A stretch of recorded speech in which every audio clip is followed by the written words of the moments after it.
मैं ट्रेन में एक एनक्रिप्टेड फाइल पर काम कर रहा था।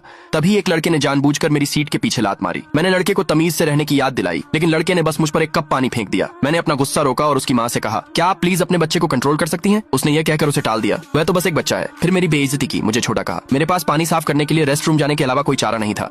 हालांकि जब मैं दूर था तो लड़के ने सीधे मेरे लैपटॉप पर पानी डाल दिया। वह जरूरी फाइलें ट्रांसमिट कर रहा था। जब मैंने देखा तो मैं उसे रोकने के लिए दौड़ा, लेकिन फाइलों का कुछ हिस्सा पहले ही खराब हो चुका था। खुशकिस्मती से मैं उन्हें समय पर वापस ले आया, इसलिए कोई बड़ा नुकसान नहीं हुआ। उस समय लड़के की माँ ने मुझ पर कंजूस होने का इल्जाम लगाया और गुस्से में मुझसे माफी मांगने को कहा। ट्रेन अटेंडेंट ने तुरंत बीच में आकर बहस रोकी, लेकिन वह औरत फिर भी जोर दे रही थी कि मैं तुरंत माफी मांगूं। हमारे आसपास के पैसेंजर माँ और बेटे की बुराई करने लगे। उन्होंने न सिर्फ अपनी गलती मानने से मना कर दिया, बल्कि दूसरे पैसेंजर्स की बेइज्जती भी करने लगे। मामला बढ़ता देख कंडक्टर ने फिर से बीच बचाव किया। मैं उनसे और बहस नहीं करना चाहता था, इसलिए मैंने परिवार के साथ सीट बदलने का ऑफर दिया, लेकिन उसने मना कर दिया और यह भी कहा कि वह जानबूझकर मेरे पीछे बैठेगी और मेरी सीट पर लात मारेगी। मैं उन दोनों को और बर्दाश्त नहीं कर सका, इसलिए मैंने अपने सुपरवाइजर को फोन करके मुझे लेने के लिए हेलीकॉप्टर का इंतजाम करने को कहा। इससे वह औरत मेरा और मजाक उड़ाने लगी और उलझना नहीं चाहता था, इसलिए मैंने अगले स्टॉप पर उतरने के लिए पैकिंग शुरू कर दी। तभी उस लड़के ने अचानक मेरा लैपटॉप छीन लिया। घबराकर मैंने उससे लैपटॉप वापस करने की गुजारिश की। वो गेम खेलने के लिए उस पर जोर दे रहा था। मैंने कंप्यूटर के बदले स्नैक्स ऑफर किए, लेकिन उसकी माँ ने बेरुखी से कहा, तुम्हें गर्व महसूस करना चाहिए कि मेरा बेटा तुम्हारा लैपटॉप इस्तेमाल करना चाहता है। मैंने समझाया कि जो फाइलें ट्रांसमिट की जा रही हैं